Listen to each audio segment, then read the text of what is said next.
गौरव भाटिया जी, portal शुरू हो चुका है और आप लोग बार बार कहते हैं कि ये लोग भ्रमित करेंगे।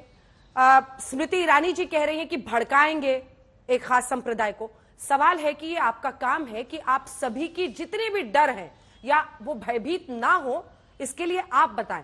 सवाल यह है कि वो कह रहे हैं कि जो मुस्लिम हैं उनसे, ओवैसी साहब ही कह रहे हैं कि अब पेपर्स मांगना शुरू करेंगे और जब उनके पास पेपर्स नहीं होंगे तो उनको देश से बाहर कर देंगे, नागरिकता उनकी छीन ली जाएगी। आप समझाइए कि ये नहीं होगा क्या?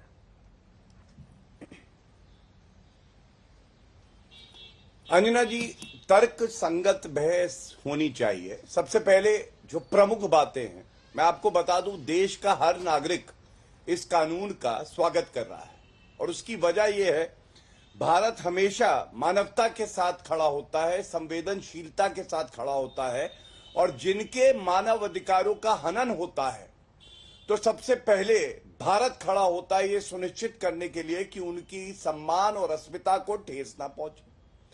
मैं आज एक सवाल पूछ के शुरुआत करता हूं और चुनौती के साथ पूछता हूं। अंजना जी, 2019 में ये कानून आया, सिटीजनशिप अमेंडमेंट एक्ट, तब भी ये भ्रम फैलाया गया कि मुसलमानों की नागरिकता चली जाएगी, उनको टारगेट किया जा रहा है। आज मैं जानना चाहता हूं, 4.5 साल में एक भारतीय मुस्लिम नागरिक जिसकी नागरिकता छीनी गई हो, ये बताएं कृपया। दूसरी बात, ये जो रूल्स आए हैं, कौन सा अधिकार जो कि संविधान देता है वो छीना जा रहा है इन रूल से? क्योंकि ये कानून जो है ये नागरिकता देने का कानून है, लेने का है नहीं।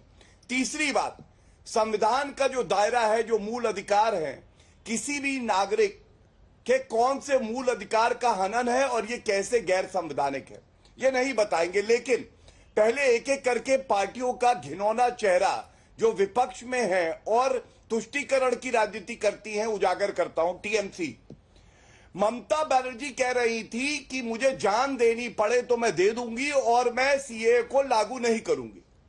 संविधान की 7वीं जो अनुसूची है उसमें सिटीजनशिप जो है ये केंद्र का अधिकार है, संसद का क्षेत्राधिकार है और ममता बनर्जी ने भारत के संविधान की ही शपथ ली है ना कि उसको बचाएंगी, उसकी रक्षा करेंगी। तो ये कैसे कह सकती हैं जो कानून संसद के पटल पर पारित हो चुका है उसको वो लागू नहीं करेंगी? और जान देने की बात करती है तो मैं आज तक के माध्यम से एक बात और कह दूं, जान मत दीजिए, क्योंकि ममता बनर्जी ये कानून वापस नहीं होगा, बल्कि आपके अपने समर्थक, आज आपका जो ये रुख है अपोज करने का सीएए के रूल्स को, आपका विरोध कर रहा टीएमसी के समर्थक नारे लगा के ममता बनर्जी के खिलाफ और छोड़ के चले गए उनकी सभा। अब मैं एक बात और याद दिलाता हूं, 2005 में यही ममता बनर्जी स्पीकर के ऊपर फाइल फेंक के कहती हैं अंजना जी कि घुसपैठिए आ रहे हैं, एक वोटर लिस्ट है भारतीयों की और एक वोटर लिस्ट है बांग्लादेशियों की जो अवैध रूप से अंदर आ गए हैं। हाँ। हमारी सरकार ने तो उसे रोका। आज आपकी यूटर्न कैसे हुआ कि आप कह रही हैं कि नहीं ये जो है खराब है और घुसपैठियों का भी हक है?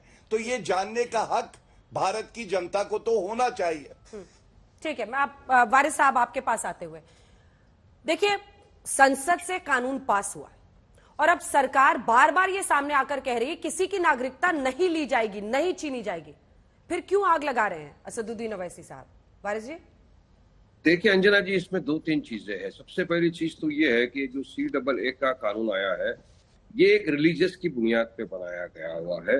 राइट टू इक्वालिटी का ये पूरा उल्लंघन है, इसलिए संविधान का पूरी तरह से ये उल्लंघन करता है, क्योंकि ये बौद्ध भाई को, सिख को, हिंदू भाइयों को, ईसाइयों को तो शरणार्थी देने की बात करता है, मगर वहीं पर मुसलमानों के खिलाफ, मुसलमानों के लिए नहीं है। तो काफी सुप्रीम कोर्ट के इसके जजमेंट्स भी है कि आप राइट टू इक्वालिटी का ये संवैधानिक कानून है। बात नंबर 2 ये है कि आप CAA को एक आइसोलेशन में नहीं देख सकते। जरा आपको देखना पड़ेगा NRC NPR के साथ।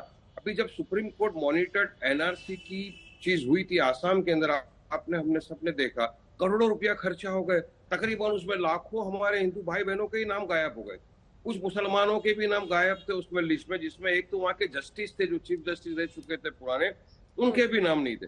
अब वो जो हमारे हिंदू भाई बहनों के नाम गायब है वहां लिस्ट में, उनको इस कानून के तहत पे सिटीजनशिप मिल सकती है।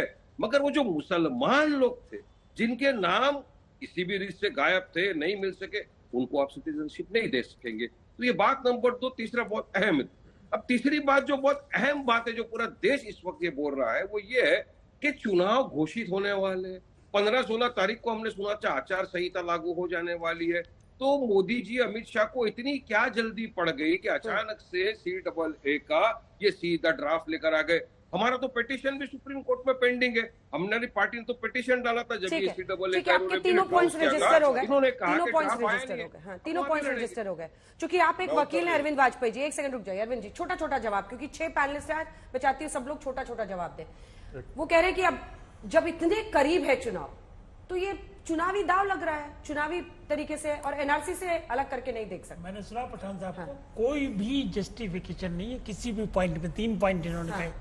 एक तो दूसरी बात जो इम्पोर्टेंट है वो ये कि फेडरल स्ट्रक्चर में सेंट्रल कानून है सिटीजन एक्ट का 1955 का, उसमें अमेंडमेंट हुआ है, सिर्फ अमेंडमेंट हुआ है, और वो भी रेट्रोस्पेक्टिवली है कि 2014 तक जो आके बस गए पाकिस्तान, अफगानिस्तान, सारे डिटेल आपने बताई है, सिर्फ उनको मिलेगा और वो अप्लाई करेंगे, उनको ऑटोमेटिक मिल जाएगा। और जो मुस्लिम वहां से आकर बस गए उनका क्या होगा? मुस्लिम बस गए, प्रताड़ना किसको थी? माइनॉरिटी कौन है उन कंट्रियों में? सवाल इस बात का है, it is for the protection of the minorities जो वहां पर हैं। क्या वहां पर मुस्लिम माइनॉरिटीज में है? पूछिए इनसे सवाल। और ये टेक्निकली एक बात और कहना चाह रहे हैं कि ये इंडिया के सिटीजन को गड़बड़ा रहे हो। भाई सिटीजन कैसे डिस्टर्ब हो रहे हैं इंडिया के, हमको ये नहीं समझ आ रहा। मुसलमान जो यहाँ रह रहे हैं उनसे ना हम कुछ चीज पूछ रहे, ना कोई उनसे बात कर रहे, ना उनको। एक सवाल तो ये है ना कि रिसोर्सेज तो उतने ही है ना, संसाधन तो उतने ही है, उसमें अगर हम एडिशन करेंगे इन लोगों का तो उन संसाधनों पर फिर सबका हक होगा। कितने लोग आ रहे हैं? 50 करोड़, 10 करोड़, 20 करोड़ तो केजरीवाल जी कह रहे हैं। केजरीवाल जी को भी सुनाया, आपने सुनाया ना कि जी वो सुरक्षा को खतरा हो जाएगा। क्या बातें कर रहे हैं? 14 और 10 साल हो गए, 10 साल पहले से वो रह रहे हैं और कब 50 के बाद आए हुए लगातार। कैसे सुरक्षा को खतरा, गुमराह करने की क्यों कोशिश कर रहे हैं? इसीलिए इनका ये हाल है। 2024 में कोई नहीं आने वाला इनमें से एक भी आदमी, बिकॉज ये जनता को कन्विंस नहीं कर पाते, गुमराह करने की कोशिश करते हैं, लेकिन अल्टीमेटली आउटपुट क्या निकलता है? इतना नायाब एंगल केजरीवाल जी ने कहां से ढूंढा? विश्व भर में शरणार्थियों को जगह देने का मानवीय आधार पर UN भी ये प्रमोट करता है और भारत भी जब वसुधैव कुटुंबकम की बात करता है। ऐसे में कहना कि शरणार्थी आएंगे तो रेप और मर्डर्स बढ़ जाएंगे, सीधा शरणार्थियों को इस तरह से अपराध से जोड़ना क्या गलत नहीं है? सभी को नमस्ते। अंजना जी, अंजना जी, आप कैसे डिटरमिन करेंगी कि कौन कब आया और कौन किस बेसिस पे प्रताड़ित होकर आया? अब आप देखिए, अगर अफगानिस्तान, पाकिस्तान, बांग्लादेश में 5 करोड़ लगभग अल्पसंख्यक हैं, आप उनको, उनके पास कोई कागज तो है नहीं, कागज तो भाजपा ही बना रही है। अब कागज भाजपा बना रही है तो ये बता दें कि कैसे पता चलेगा कौन कब आया? अगले चुनाव में ये कहेंगे ये डेट 2024 तक जो आए उनको, उन पे लागू हो जाएगी। रिसोर्सेज की आपने बड़ी वैलिड बात की, वो जरूरी है बताना।